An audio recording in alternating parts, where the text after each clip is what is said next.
Halo Virgo, selamat datang atau selamat datang kembali. Seperti biasa, ini adalah reading tanpa batas waktu. Jadi kapanpun kamu nonton adalah waktu terbaik kamu untuk dapat pesan ini. Kita mulai dulu dari tema besarnya adalah 3 yang paling atas nih.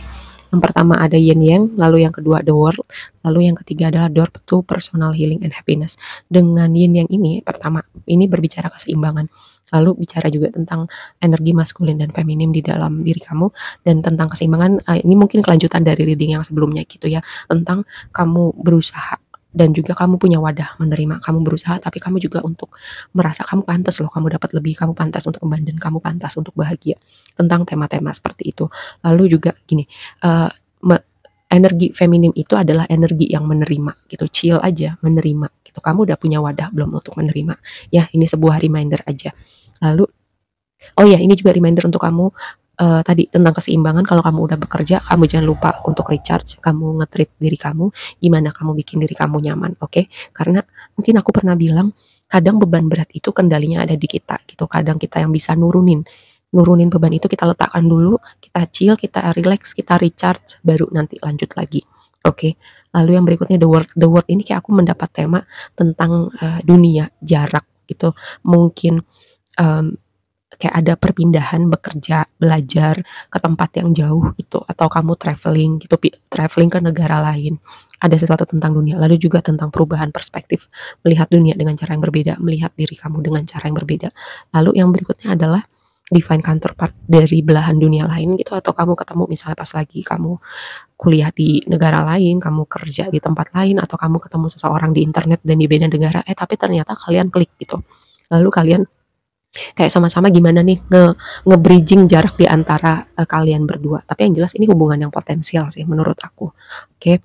Lalu yang berikutnya adalah Door to Personal Healing and Happiness. Ini adalah pintu menuju pemulihan dan kebahagiaan. Ya. Ya, aku melihat ada situasi mungkin orang-orang tertentu, momen-momen yang semesta hadirkan untuk kamu benar-benar merasa fulfill gitu sama hidup kamu, sama bahagia, merasa cukup, merasa apa yang kamu punya itu cukup dan membahagiakan. Juga kalau ada suatu tema tentang pemulihan, itu kayak semesta hadirkan situasi atau orang-orang tertentu untuk kamu memproses hal-hal yang perlu kamu proses untuk kamu benar-benar merasa damai sama hidup kamu. Oke, mari kita bahas lebih lanjut. Nah, ini tema tentang tarotnya ada Nine of Wands, lalu ada Queen of Pentacles. Di sini juga aku mendapat tema tentang perpindahan ya, antara perpindahan tadi yang berhubungan dengan jarak, untuk bekerja, untuk menempuh pendidikan, untuk ketemu orang nih, orang jauh yang mungkin dia yang ke sini, kamu yang ke situ nyamper. Yang jelas ada nih di antara kamu yang sedang menjembatani jarak di antara kamu. Lalu yang berikutnya ini berhubungan dengan pekerjaan, transisi gitu. Transisi atau transformasi dalam konteks bisnis, pekerjaan, keuangan kamu. Karena Nine of Wands itu adalah energi orang yang sudah berusaha dengan sangat, energi orang yang pernah capek, energi orang yang udah belajar banyak, energi orang yang juga pengalamannya udah banyak. Dengan Queen of Pentacles di situ ya, itu kan energi abundant, keberlimpahan, tapi juga ada energi kegelisahan gitu. Mungkin kamu yang aku udah bahas ini di beberapa reading gitu, bahwa kita secara kolektif berada di energi transisi. Energi transisi itu kadang rasanya abu-abu, kadang kita nggak tahu kemana, kadang kita nggak sabar. Tapi itu momen dimana kita itu belajar mengalir, belajar surrender, belajar untuk atentif gitu, aware kalau kita ada sesuatu yang perlu kita lihat. Kalau semesta bicara sama kita, kita tuh lebih perseptif gitu. Kalau nanti waktunya udah bergerak, itu akan bergerak dengan sendirinya. Oke. Halo, aku mau promosi sebentar. Aku udah punya merchandise tema astrologi dan tema law of attraction. Link produk ada di deskripsi dan di profile ya. Oke, gitu aja promonya. Mari kita balik ke readingnya. Terus juga kalau misalnya, terutama nih kamu yang, karena energi kamu tuh membawa signature kegelisahan gitu. Ini mungkin pesan juga buat kamu untuk working on your anxiety gitu. Gimana kamu bisa menemukan rasa damai itu di zona abu-abu, di zona transisi ya, untuk punya ketenangan yang bukan karena karena sesuatu hal di luar diri kamu, tapi kamu menemukan ketenangan itu dengan diri kamu atau dengan apa yang kamu punya. Semoga ini bisa dipahamin. Nah, ini sesuatu yang menarik. Di blessing kamu adalah Three of Cups sama Three of Swords gitu. Three of Swords itu kan energi kekecewaan, luka, patah hati. Three of Cups itu adalah energi perayaan. Jadi, kalau misalnya tadi kan di energi sebelumnya tuh ada pintu menuju pemulihan dan kebahagiaan gitu. Kalau kamu yang sedang memproses selama ini, kamu udah apa ya, rasanya tuh udah terasa semakin ringan, udah bisa memaafkan, udah bisa melepaskan, atau udah hilang sama sekali gitu ya. Dan itu momen kamu apa ya, mentransformasi semua hal di dalam diri kamu itu, membawa energi yang lebih ringan lagi di hidup kamu, bahkan mungkin energi yang lebih happy lagi, jauh lebih happy dari apa yang kamu pernah punya sebelumnya gitu. Karena di pre-shuffle kamu tuh aku mendapat sesuatu energi yang baru, chapter baru, pintu-pintu kesempatan baru, versi baru diri kamu ya. Ini yang baru bisa muncul setelah kamu melewati banyak hal, atau bisa jadi tadi dengan pintu menuju pemulihan dan kebahagiaan, semesta akan menghadirkan orang-orang yang akan menjadi katalis atau bersinergi, bergandengan tangan sama kamu untuk sama-sama bertransformasi gitu ya. Yang jelas ada sesuatu yang baru dengan kamu banyak memproses luka itu, kecewa itu mendatangkan juga gini, Three of Cups itu kan energi, menurut aku ya, itu energi keluarga jiwa yang baru bisa kamu temuin gitu. Jenisan orang-orang yang energinya juga beda, karena mereka juga udah melakukan banyak inner work, banyak transformasi dari dalam diri mereka, jadi energi mereka match sama energi kamu yang baru, seperti itu. Terus lanjut ke tantangannya Ten of Cups sama Ace of Cups. Ini harusnya jadi kartu yang sangat happy ya. Karena ini kartu keluarga bahagia, wish fulfillment, awal yang baru. Tapi ini ada posisi tantangan. Mungkin kamu sebagian nggak sabar gitu ya dengan sebuah awal yang baru.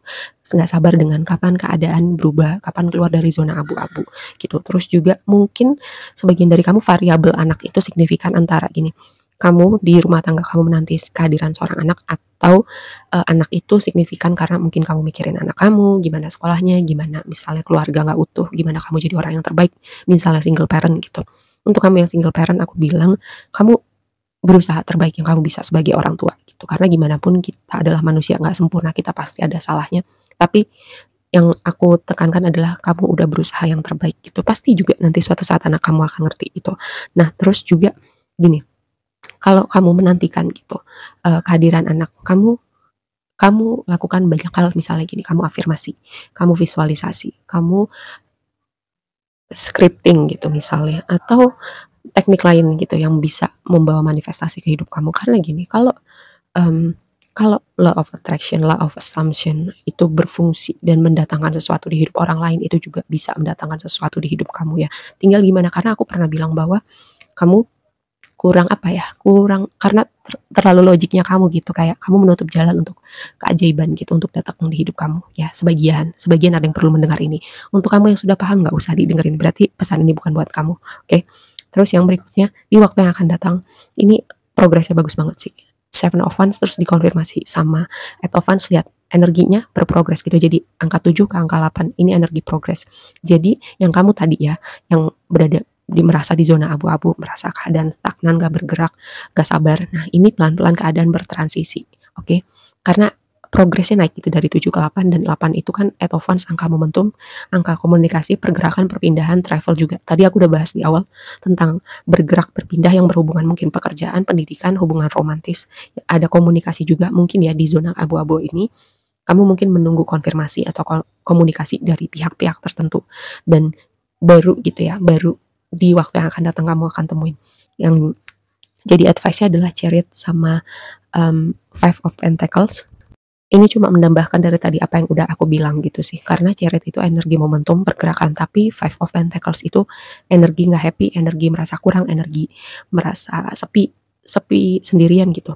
Nah, Chariot itu kan hati sama pikiran sinkron tadi. Kalau kamu udah bergerak, kamu udah berusaha, tinggal gimana kamu, hati kamu punya wadah untuk menerima, hati kamu percaya gitu sama yang namanya keajaiban, bahwa ada sesuatu yang namanya nggak pakai logika gitu. 1+1 bisa nggak jadi 2, bisa jadi 4, bisa jadi 5. Ada sesuatu yang namanya nggak pakai logika. Kamu nggak perlu percaya sama yang apa aku omongin. Kamu googling aja di internet momen-momen keajaiban yang nggak bisa jelasin sama logika gitu. Oke, aku rasa segitu aja dulu readingnya kali ini buat kamu. Semoga bermanfaat dan sampai ketemu di reading berikutnya ya. Bye.